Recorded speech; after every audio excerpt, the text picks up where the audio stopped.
Hello, it's Alex. Thanks for joining me today for Friday Sews. I'm really sorry I wasn't here last week.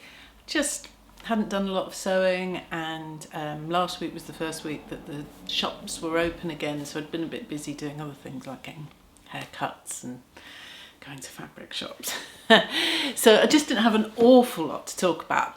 But that means I've got a bit of catching up to do today. And following on from my last video where I talked about the many unwind tops that I made from Pattern Emporium, that top pattern is one of a handful of patterns from Pattern Emporium that's currently got a discount. I think it's 15% discount until Sunday. So I'll put a link below. It will be an affiliate link again, but I'll put a link below because it also includes their new dress sewing pattern, which looks, yeah, I might do that one when it gets a bit warmer. So yeah, thank you very much for that. Lots of people commented that I said that I was ill that week, and yet I made 5 of them? But actually that's because once I was up and running, each one probably took about an hour, and actually it was a really good one for when you were low in energy, because an hour was enough, and then I was kind of going and lying down in a darkened room. So I wasn't quite as productive. Well, I was quite productive, but it wasn't as time consuming as perhaps it may have looked. The other thing I talked about was how hard I was finding it to download the shacket pattern from Fibremood.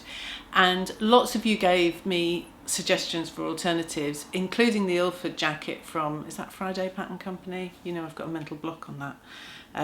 Anyway, the Ilford jacket, which then reminded me that I already had the sewing pattern for the Ottoline jacket from Merchant & Mills, which is very similar to the Ilford jacket.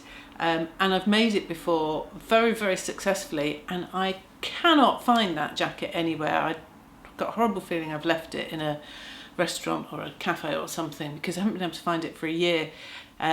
So I'm kind of overdue, or I'd like to make another version of it. It then also reminded me that I had the Sienna Makers jacket from Closet Core Patterns, which is also kind of similar.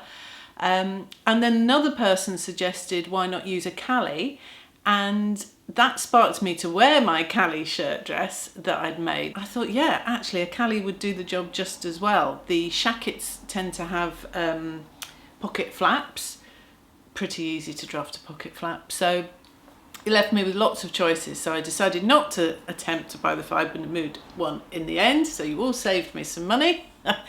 And I've gone ahead with making an Ottoline jacket.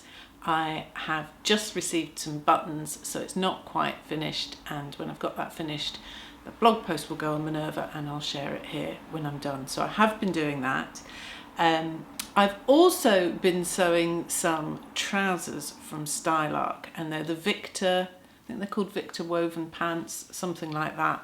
And yeah, it's been one of those projects that I have unpicked and unpicked and unpicked. Has not been going to plan. So much so that yesterday I thought I would have it finished and I'd be able to show you today, and it still, in theory, only needs about an hour's more work on it. But the way it's been going, I just thought, no, just get on and do the video. Hopefully I'll get that finished later on today or tomorrow, so I can come back and show you another time. In the meantime, I have, if you follow me on Instagram, you might see I had put a little picture up. I've had a little new purchase. It was my birthday this week on Monday, and my mum sent me some money. It makes me laugh. You get some money from your mum at 53. Anyway, my mum sent me some money to get myself a little present. And we've been doing a bit of family history recently, and because we've been doing family history, my granddad, so that's my maternal grandfather, wrote a memoir. It's not published, but you know, just for the family. So we dug it out and we're, you know, having a little look through it. And I've only read through it, but my granddad was born and brought up in the East End of London.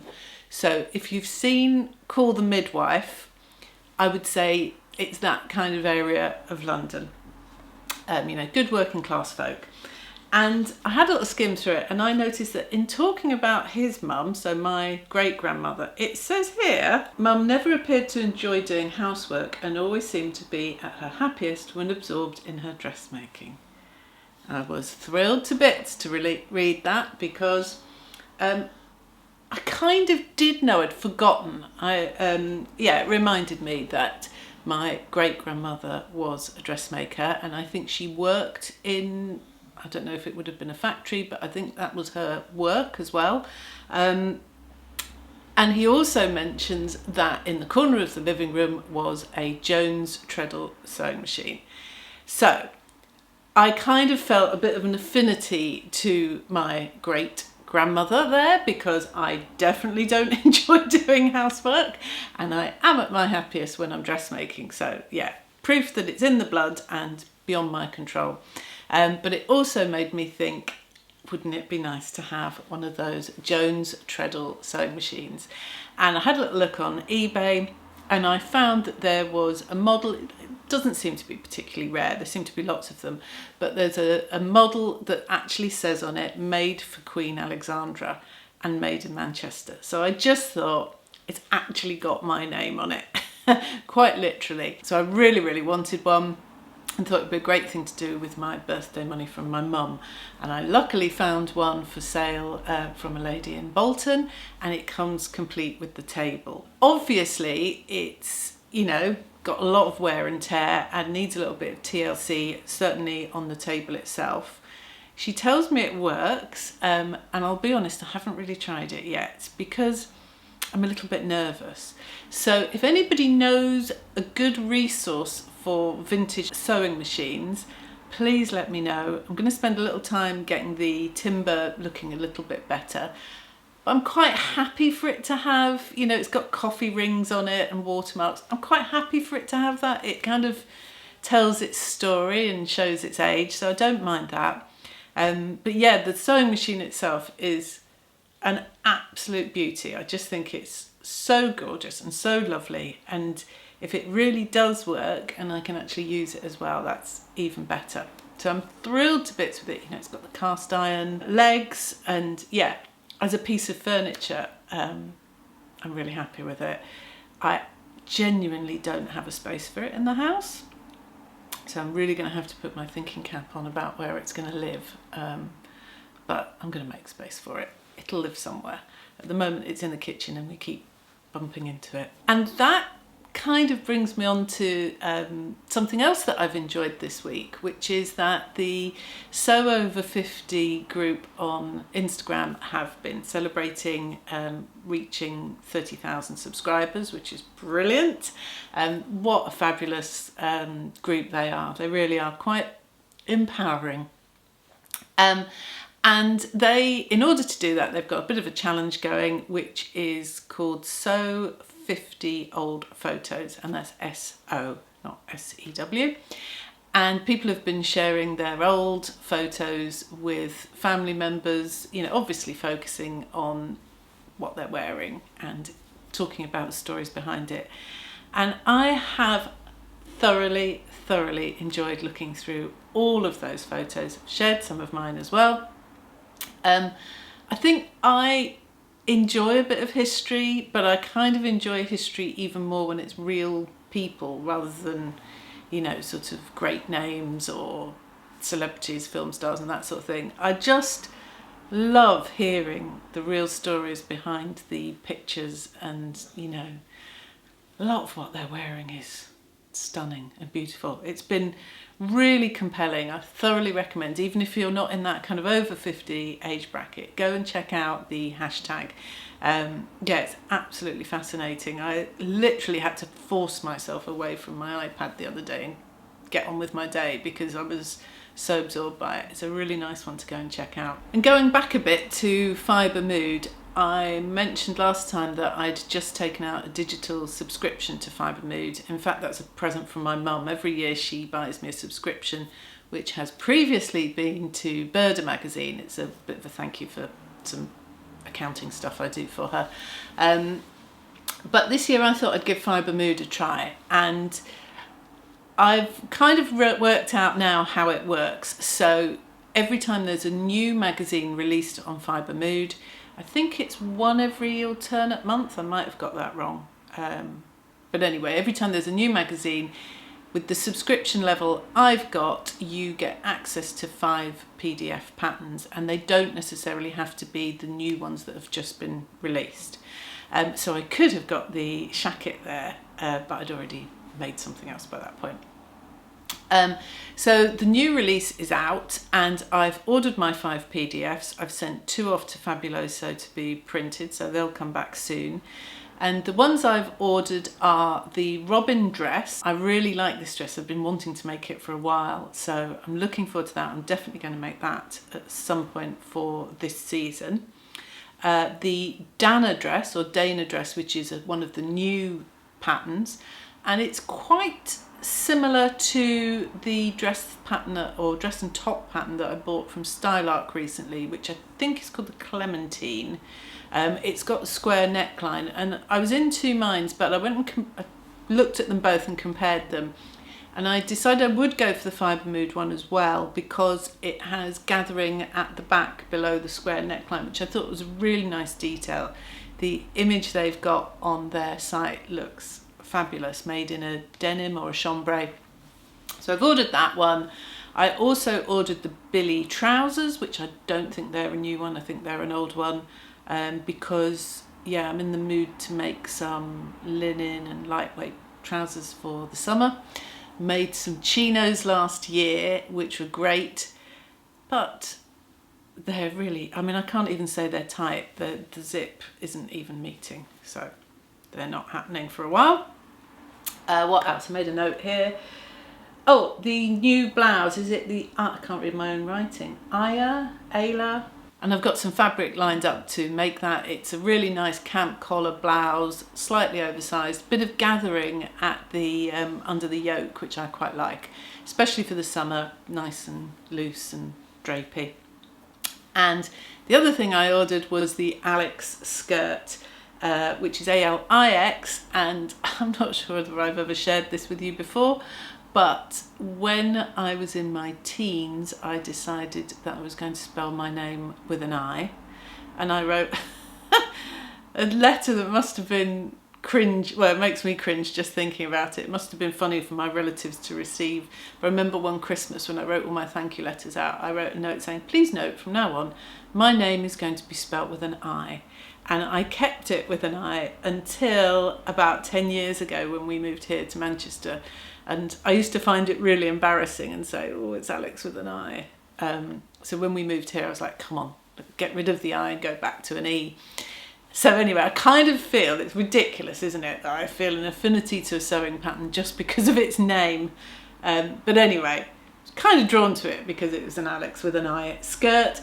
But also it looks very similar to the estuary skirt from So Liberated, which is one of the skirts that I had in my lineup of A-line skirts.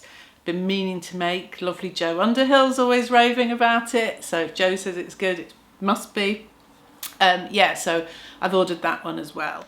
I went to Leon's, my local fabric shop in Chorlton. It's about 10-15 minutes away. I was there by lunchtime on Monday the 12th of April, which is the day our shops opened. That's how long it took me to, well, that's how little time it took me to get into a fabric shop. And I bought 3 meters of this, which is sort of black and olivey green. I'm not sure how, I think it may look more like a black base. I love the colours in this, and it's got a slight bit of stretch to it. It's obviously it's a woven, not a knit, but with a bit of stretch. I suspect it's poly. You know, it's a sateen. I don't know what I'm going to make out of it. Possibly some kind of robe. There's a really nice seam work pattern that I like. I made one for my mum a couple of years ago. I can't remember what it's called. So I may make one of those. I'm a little bit unsure just because it's white on the wrong side rather than patterned. So I kind of want to make sure that whatever I use it for doesn't really matter too much. You know, like something like a wrap skirt where you can see the underside always looks a bit pants, doesn't it? I also bought some polycottons from Leon's to make some more tulips including some rainbow fabrics. I'm going to send some to my daughter, who was very scathing about my tulips. I thought I'd try and make them more contemporary, see what she thinks. Anyway, then this week I went into town, I went to Manchester, and of course that means popping into Abakhan. And all the fabric I bought was from their bargain section, which is all done by weight. So I bought this cotton, yeah, I guess not an obvious me kind of a print, but I couldn't resist it. I was drawn to it, and I think that's good enough. Top tip, by the way, if you ever go to Abakhan, this is not going to apply to those of you that aren't in the UK, sorry. If you ever go to Abakhan, the big metal sort of storage system that they have to keep all their fabrics in measures around about 1 metre. So if you take a fabric and you kind of measure it against that, then it gives you a rough idea. Debbie, the manager, told me that. Anyway, something nice and summery out of this one. And then this, which was in the viscose section, so obviously it's a very typical me tealy kind of colour with a bright red, hopefully that picks up, it's got a bright red rose on it. It's almost got a slightly brushed feel to it, it's really nice. Unfortunately this was the only piece they had, and it is a bit, you know, you get what you're given there. And as you can see, this part here is not, maybe you can see, look, it's not the full width. So I would have loved to have made a skirt out of it. I just don't think I'm going to have enough. So not quite sure what it'll be, but it'll be something. And then this, which I think is probably more of a craft cotton, it's a camo with a bit of floral or kind of leaf print on it. And the reason I chose this was, if you followed me for a while, you might remember last summer I made a summer dress out of blue camo print, also from Abakhan's, and that was a craft cotton.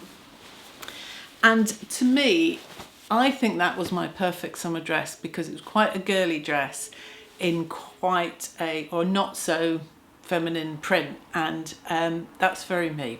I felt very, very comfortable in that dress. I really loved it. So I thought this would work really well. Good colours for me, and yeah, the fact that it's got the leaf on it as well as the camo is quite a nice little feature. It's a bit more unusual. So that will become a summer dress. I might even be really boring and make just the same one, which had shearing at the back and sort of a strappy, yeah, strappy summer dress. And lastly, I bought this teal knit fabric. It is a poly knit, and you know, I was obviously drawn to the colour. It's, you know, I do like teal, but I probably shouldn't have bought it because when it comes to knits, I do prefer a viscose jersey or a cotton jersey. I'm just not fond of a poly knit, especially, yeah, it's a little bit sweaty, isn't it? So I should have resisted and I didn't, but it won't go to waste, I will use it. So that's all my fabric. I have been naughty. I really didn't need any more fabric, did I? But you know, the shops were open for the first time in 4 months, so I just couldn't resist. Anyway, lots of people say that collecting fabric is a completely separate hobby to sewing, and as is collecting sewing patterns. So I'm going to let myself off, but yeah, I shall try not to buy any more fabric for the next little while. I'm not making any promises. I've done that and broken the promises before. We had a very nice Clubhouse chat again last weekend, and this weekend I'm so excited because I always hoped that the Clubhouse chat would feel like quite a community thing. I didn't necessarily want it to be always run by me. And I was asking whether anybody else fancied doing any hosting and or had any ideas. And a really lovely lady called Astrid got in touch and said, how about I ask Lindy from Stokx Patterns? Don't know if that's the correct pronunciation, but we're going to find out. So yeah, she suggested why not get in touch with Lindy, who she knows, and see whether she'd like to join us. And she said yes. So that's really exciting. We're going to have a proper grown-up come on Sunday and talk to us all about her pattern range. if you saw that roundup I mentioned earlier of A-line skirt patterns, I talked about one of her skirts. I think it's called the Carla skirt, and that's the one that's got the elastic around the waist, but then can also be used higher up and more like a dress. Yeah, I really like that skirt. So Lindy's going to join us, and then we can talk to her all about pattern designing and pattern drafting and sizing and all of that kind of stuff. So I'm really looking forward to that. That is on Sunday at 3:30 or 15:30 British Summer Time. There are lots and lots of invites out there now because Clubhouse is invite only, and it's still iPhone and or iPad only. As soon as that changes, I'll let you know. But yeah, quite a lot of us in the sewing community have got invites now. So if you want to join in, just give me a shout, let me know. And I'll put you in touch with somebody who's got an invite. You don't have to take part, you can just listen in, or you can, join in and ask a question. It's nice and relaxed, and I think we're all just enjoying being able to share our hobby with other people, because our families don't really want to listen to us rambling on about sewing. So yeah, it's been really nice. So yeah, please come and join if you fancy doing that. I hopefully will be back soon with a completed pair of trousers, but this has just been one of those patterns that has involved an awful lot of unpicking, so who knows. In the meantime, please all look after yourselves, and thank you very much for all your lovely comments. And yeah, go check out that Sew 50 old photo hashtag. It's really good. Yeah, you can lose hours of your life though, but it's really nice. Okay, see you soon. Bye bye.